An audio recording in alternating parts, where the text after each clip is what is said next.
The European buff coat was an item of leather clothing worn by cavalry in offices during the 17th century. It also saw limited use by some infantry. It was often worn under armour. It was derived from the simple leather jerkins worn by huntsmen and soldiers during the Tudor period, these in turn deriving from the arming doublet worn under full plate armour. Production, appearance and variation. Buff coats were made in sleeveless and sleeved variants and were garments typically crafted from cowhide or buffalo hide. The very finest buff coats were made of elk hide. Buff leather was produced by a method of oil tanning. Following treatment with lime, the hide was scraped to remove the outer layer, which gave the finished product a matte surface.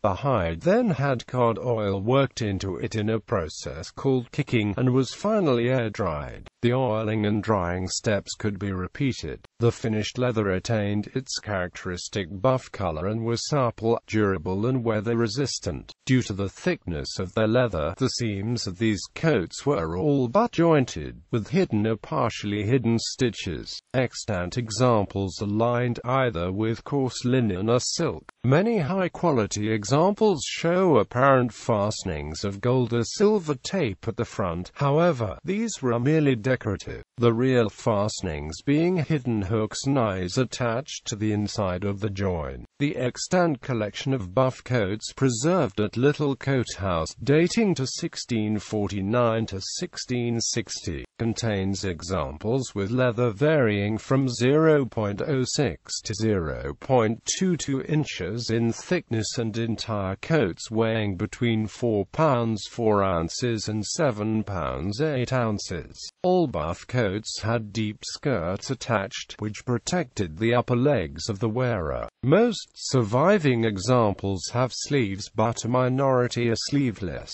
Sleeves could be of a single thickness of leather from shoulder to wrist, or alternatively of a double thickness from the shoulder to the elbow, with a single thickness to allow freedom of movement to the wrist. Some of the highest quality buff coats, typically shown in portraits of officers, had multiple stripes of gold or silver lace running lengthwise down, or hooped around the sleeves. The coat provided some protection against swords and other edged weapons. However, the buff coat was ineffective against firearms, possibly excepting spent bullets. The buff coat was worn under armor, where it helped to cushion the wearer from chafing or bruising by the armor's edges. But it also was worn as an alternative to wearing metallic armor. The finest quality buff coats were expensive, which may account for the widespread association with officers and other men of material substance. Together with the lobster-tailed pot helmet and cuirass, it formed the basis of the equipment of the harquebusier, the typical type of cavalryman of the English Civil War and other European conflicts of the 17th century. Buff coats were issued to a minority of musketeers in the pike and shot formations to give them some protection during hand-to-hand combat.